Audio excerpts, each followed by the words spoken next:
Hello, my name is Gary Mansfield, and this is the Ministry of Arts podcast, where each week I'll be speaking to a different artist.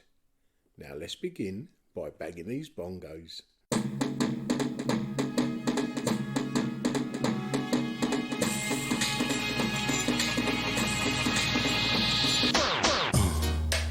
Yeah, right.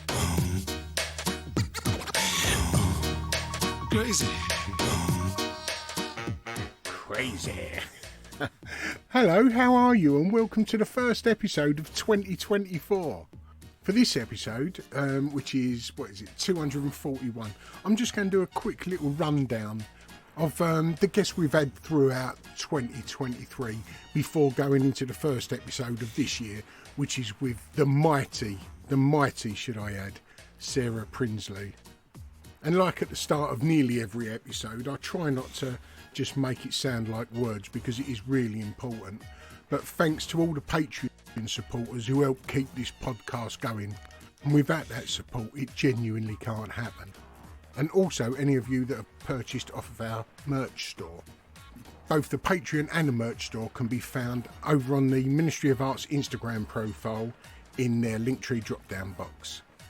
And if neither of those are possible, that's absolutely fine, because the content of this podcast is absolutely free to everybody. Just give us a little mention on the socials would be splendid. So let me just find the first episode to 2023, which was Jemima Sarah. As part of her practice, Jemima opened a store in Ramsgate. She was using text on t-shirts to make her artwork as accessible as possible, and was using a porcelain toilet bowl as an installation to start conversation about both her mental and physical health. Episode 206 was Tanya Ling. A few months previous to this, I'd done a bonus episode with Tanya when she was artist in residence in a school in South East London. Episode 207 was one of my favourites of the year, which came out at the end of January, which was with Opaque. Opaque spoke also of mental health along with his addiction and trying to fit into different worlds and not feeling as though he did. His family were working class, although they made it with a string of galleries, and wanted to do the best they could for their child and put him in a private school where he never really fitted in with the others who had families with money all of their life, you know, which was one of several factors that pushed him onto the streets, into drugs. However, in pretty much the space of a year, Opaque has gone on from strength to strength. When we done this interview, it was in a small loft space where he was trying to work on paintings that were possibly over a metre wide, where he was having trouble finding the space to paint them, let alone store them, and now has a studio that could fit 3 or 4 artists, and good luck to him, he's worked hard for it. Episode 208 was Stacey Clare, who was a founding member of the East London Strippers Collective, which is pretty much what it says on the tin. And Stacey and a few of her stripper and pole dancing friends decided to start a life drawing class, using themselves and friends as the muse, who were already masters of manipulating their own bodies. Why not become muses? Perfect. A perfect win-win, right? Charlotte Rose for episode 209. Charlotte was an artist who first turned her hand to art during lockdown. Like many people, she'd always had the inner creative tapping away inside, and all of a sudden found herself with the time to be able to try and put her hand to something, you know, and she came up with a good idea straight off the bat and pretty much hit the ground running. Episode 210 was Steve Lowe, who runs L13, the Light Industrial Workshop, who I wanted on this podcast from day one. Steve and L13 promote a very small and select number of artists, well, 3 to be precise, being Billy Childish, Jamie Reid and Jimmy Courtney. Jamie Reid unfortunately passed about 2 weeks after we were supposed to record, and when we was supposed to record he was too ill to do so, and as I say, 2 or 3 weeks later had passed. And episode 211, as part of L13, is Billy Childish himself. I went and recorded in Billy's studio for this episode. I was a little bit nervous, to be honest. I didn't know Billy. I'd heard lots about him. I knew that he was a bit of a contrary character, a self-confessed pain in the arse. He said that himself, which was backed up by Steve Lowe, I should add. And I was in his studio for about 3 hours. He was drawing out a very large painting, maybe 1.5 by 3 metres, massive painting. He was drawing it out with charcoal as I was there. And during our conversation, he had nigh on finished the painting. It was amazing the speed that he paints. And although I've not picked up a paintbrush since, I did walk away thinking I want to start painting again. There was something about the way he talks about painting that just made me want to paint again. And I think I should definitely go back to his studio for a follow-up episode. It was a good, honest episode. And talking of beautiful painters, episode 212, Elizabeth Power. Much of this episode, Elizabeth and I were speaking of the benefits of moving home and studio from London to the coast, starting afresh in a larger studio, different environment, and a whole different type of arty culture compared to that running at 1,000 mile an hour in London, you know. Episode 213, Interactive. In that episode, we were speaking of the shrinking arts community in Hackney Wick, where she both lives and works, which is currently being gobbled up by developers. Episode 214, Charlie Hayden Taylor. Love his architectural interior paintings, which was followed by episode 215, Ant Hamlin. Ant makes sculptures out of the same material that bouncy castles are made of, and they are actually inflatable, or I should add, he mainly shows them as deflated, pressed by a sheet of perspex, almost like rubberised dried flowers. Episode 216, Holly Stevenson. I say that with a smile because I absolutely love speaking to Holly for this episode.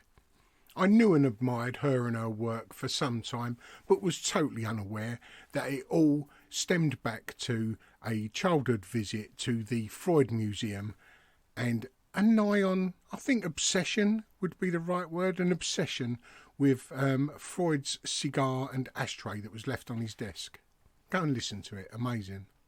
And similarly with episode 217, which was Sophie Derrick, I'd known Sophie's work for a very long time, but there was one element of the process of her work that I discovered during the conversation, which just gave that whole new layer to her work for me. Another great conversation. And she was, I think, like 8 months pregnant when she had this conversation with me. And episode 218 was with architect Peter Morris, who I think it's this year is going to be the focus of an episode of Grand Designs, where he is designing and building his own home.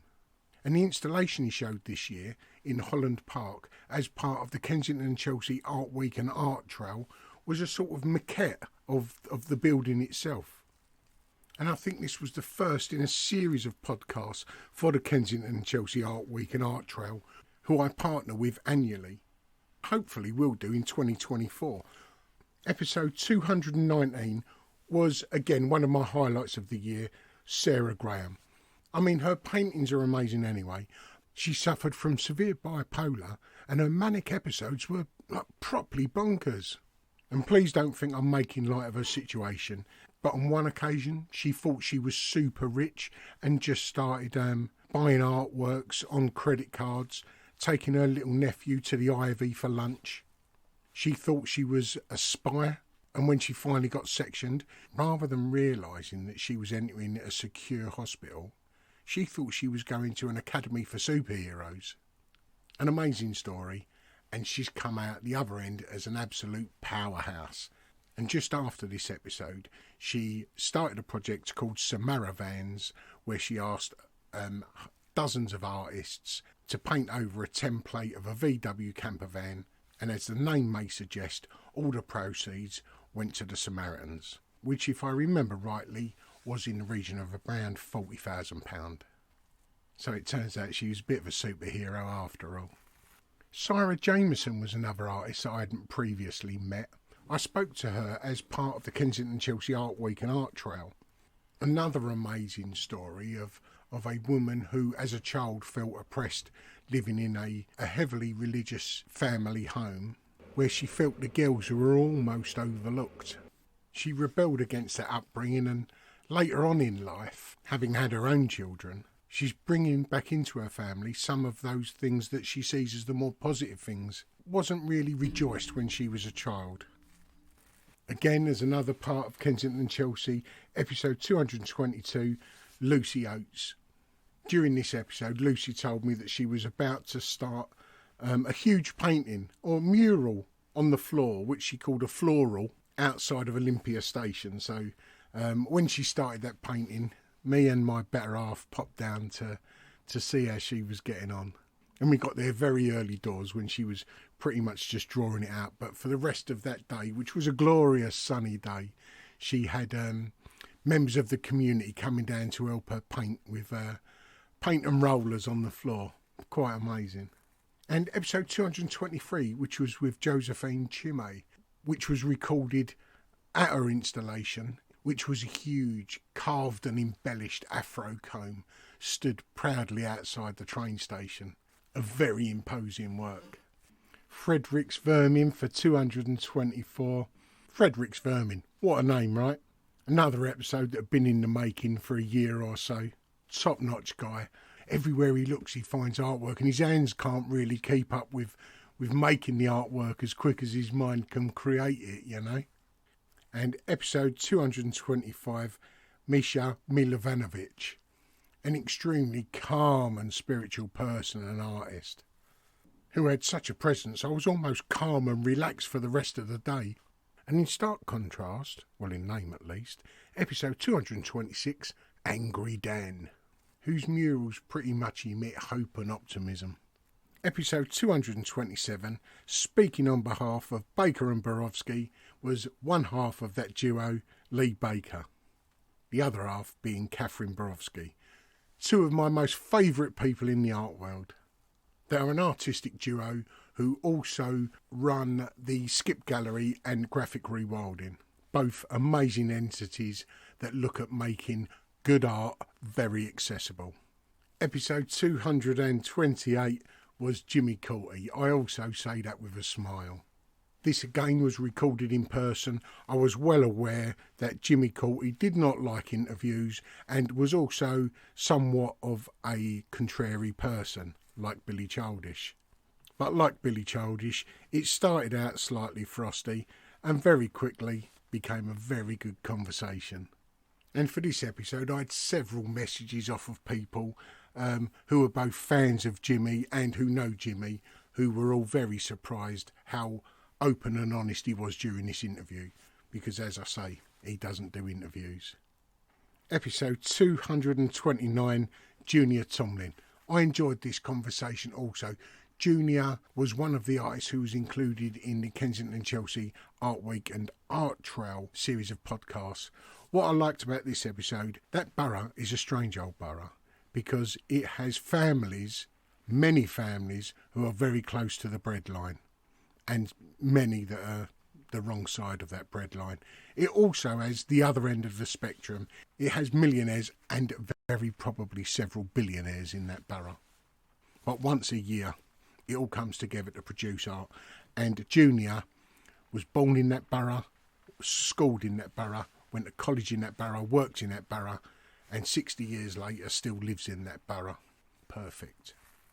Episode 230, again said with a smile, Jessica Worrell. I absolutely loved this conversation.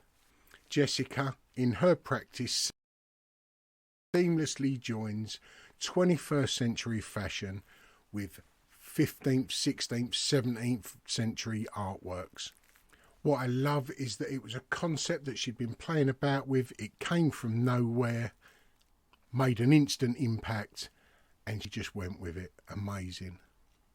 And it's a concept that can go on and on for the rest of her career, and let's hope it does.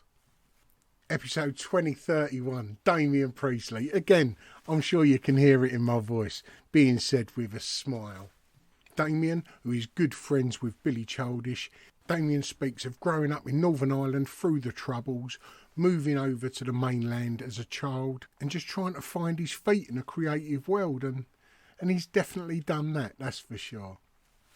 Episode 232 was a joint episode between the Cameron twins and the Don't Walk Walk Gallery in Deal. The Cameron twins being Abigail and Phoebe Cameron. They create mainly prints, very bright, colourful, echoing back to the culture of their childhood in the noughties, which at first, to be honest, I thought was a little bit cutesy, until I looked a little closer and saw that there was darker undertones. A couple of artists that no doubt we're going to be seeing a lot more of in the future. And the Don't Walk Walk Gallery, which was showing their work at the time, which was described as a hidden gem of the Kent art scene, and it definitely lives up to that. Two of its main artists being Jim Muir and Noel Fielding. And episode 233 was Lee Wagstaff. I love recording these podcasts outside, and this was one of those. We recorded it on a bench, on a sort of cliff, overlooking the Thames estuary, a couple of 100 yards from Southend Pier.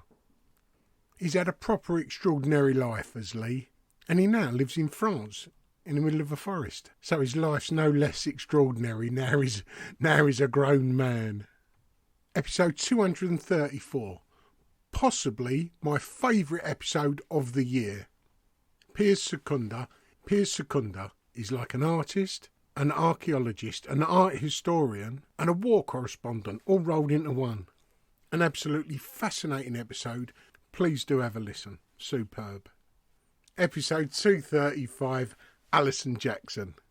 Alison creates false environments for lookalikes of the royals and the rich and famous, and films and photographs scenarios that they could find themselves in. Sometimes life has imitated art, and the situations that she's created have somehow come to fruition in real life.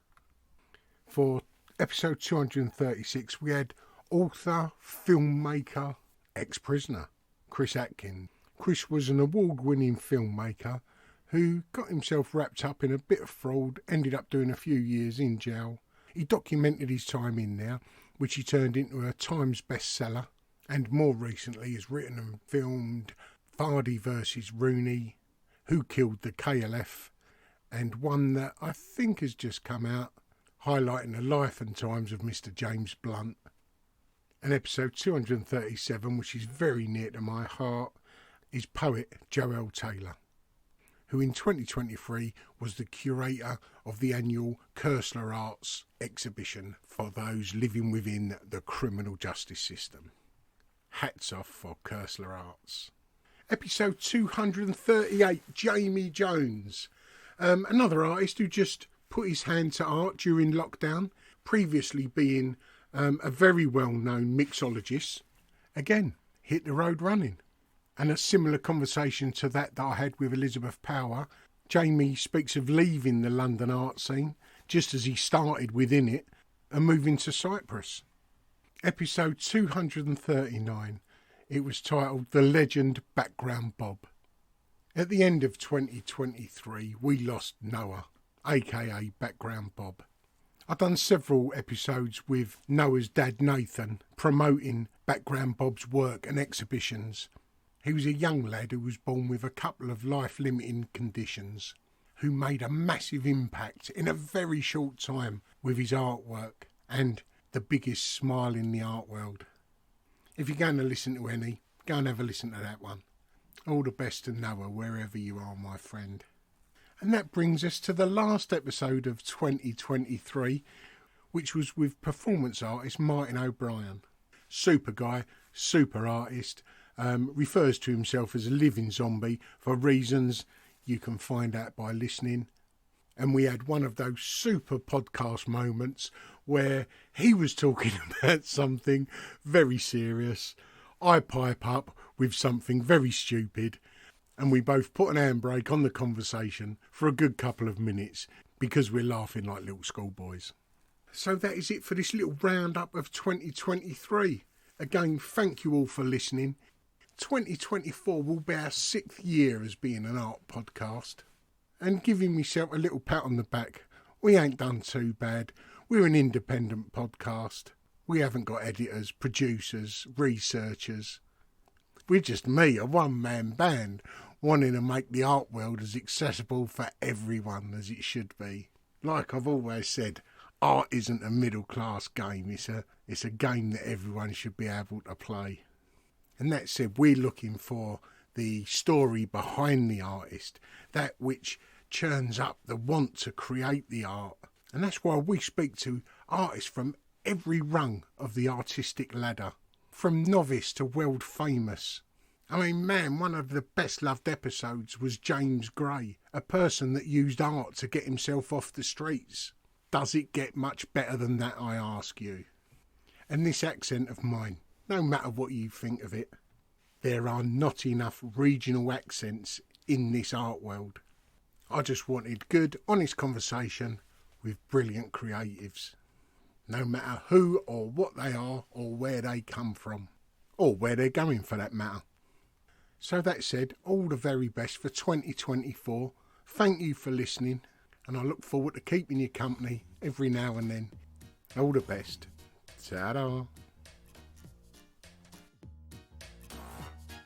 Well, I hope you enjoyed that episode of the Ministry of Arts podcast. It's a podcast that's produced with the help of the listener. And if you like what you've heard and you think you might be able to give a little support, there's two ways in which you can do it. If you go over to the Ministry of Arts Instagram profile, you'll find a Linktree drop-down box. And in that box, you'll find two links. One is called Buy Us a Coffee, and it's pretty much that. You can make a one-off payment, the price of a cup of coffee. Or, if you're able and want to do it more long-term, you can become a Ministry of Arts Patreon, where you can sign up to support us on a monthly basis, and 100% of your support goes back into the podcast. And if you're not able to do that, that's absolutely fine. This content is free for everyone. But we would urge you to follow us on your socials and show us a bit of love that way. Either way, thanks for listening, and see you next time. Ta-da.